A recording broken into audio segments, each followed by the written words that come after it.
Welcome back. It is week 21, and this is lesson number 2. This is lesson number 2. All right, and so, believe it or not, what I have in front of me today are music instruments. They kind of look like glasses, don't they? That's because they are glasses. But what I've done is I have filled them with water, okay? And basically, when you fill glasses with different amounts of water and then you kind of ding the side, it creates a pitch, all right? And each one of these is a different pitch, okay? And basically, I'm gonna play a little Name That Tune with you today. I'm just gonna play one song for you. So I'm gonna play one song for you on these water glasses, and we're gonna see if you can figure out what is the name of that song. Are you ready? I'll give you a hint. It's a very popular song, all right?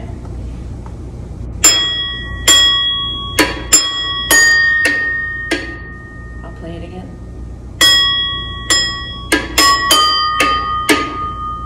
Can you hear that note? Sometimes it's hard to hear. Alright, I'm using musical spoons to play these.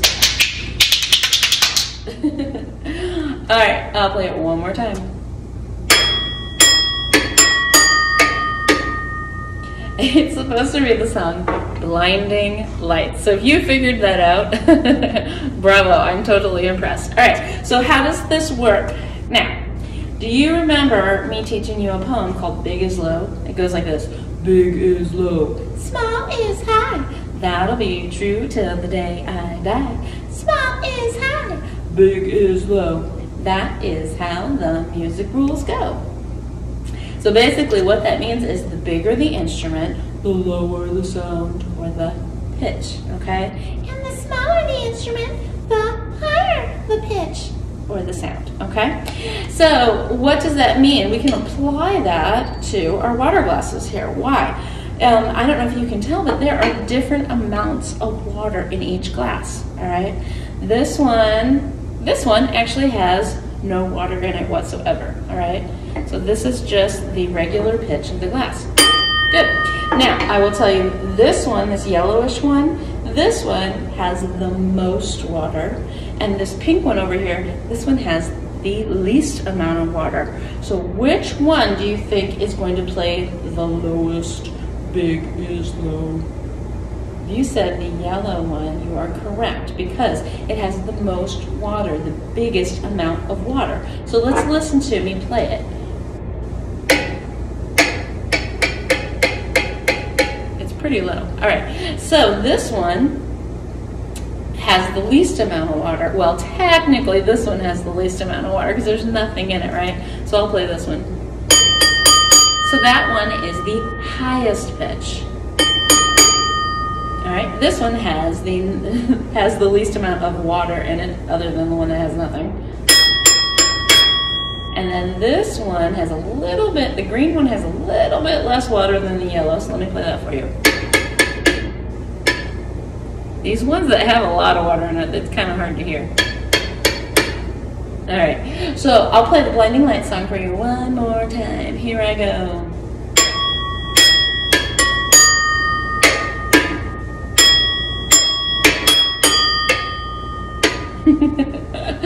All right, guys, I hope you enjoyed that. Now, I'm going to show you what the music looks like if you were to write it out. And if you were a real-life grown-up musician that could play music, this is what the Blinding Lights music looks like. All right, now we are not going to worry about the rhythms of this music this week, but I do want to review a little bit of some of the things we have already learned. Like, what do we call these 5 lines and 4 spaces that the music is on? It starts with an S. If you said staff, that is awesome. That's exactly what it is. Very good. What do we call these lines? There's a black line there, and a black line at the end. It starts with the letter B. You said bar lines. Very good. Now, what do we call that area, the distance between 2 bar lines?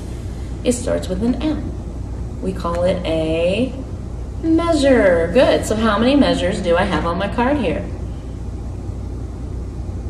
If you said 2, good job. So we go from one bar line to the next. So whoop, that's one bar, or one measure, and then this is whoop, that's 2 measures of music right here. All right, very good. And so our music is just ding, ding, ding, ding, ding, ding, ding.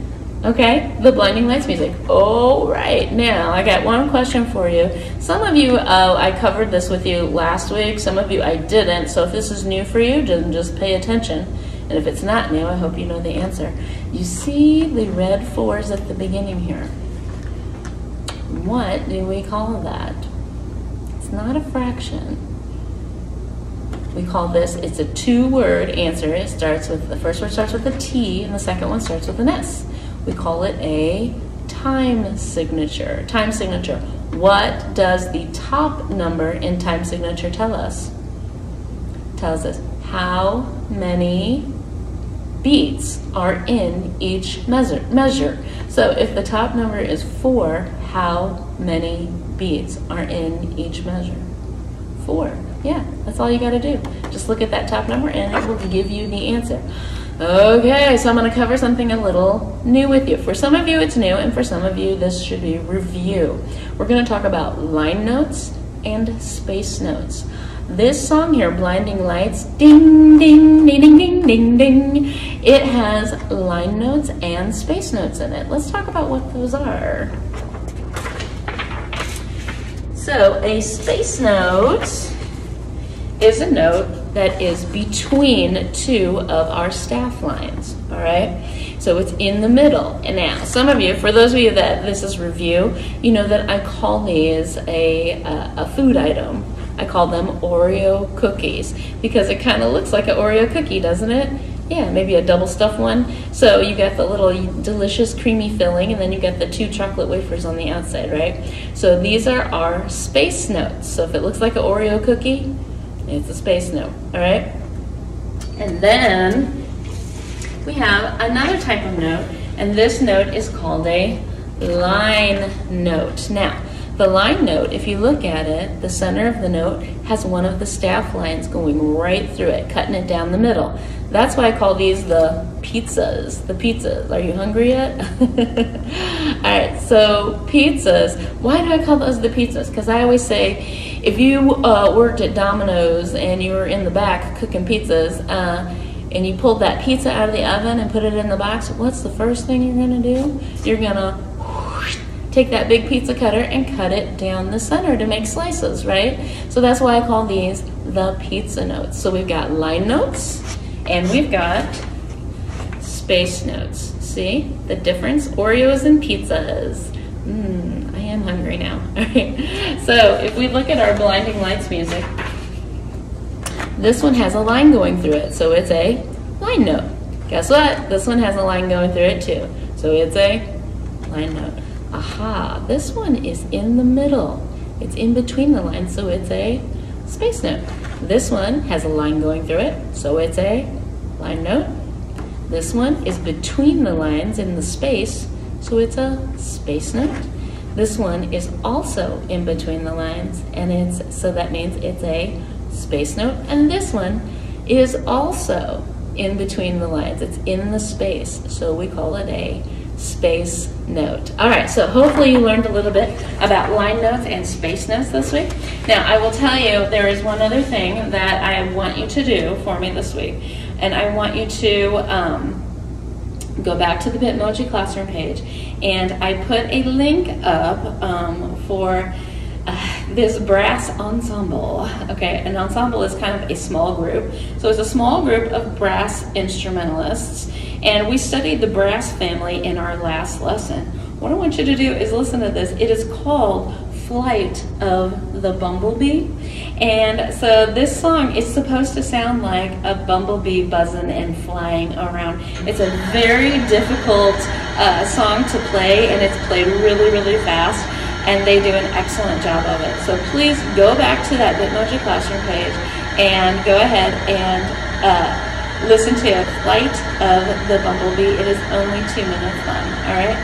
All right, guys, I don't know about you, but I had a great time. I hope you had a great time, and I will see you next time. Bye, North.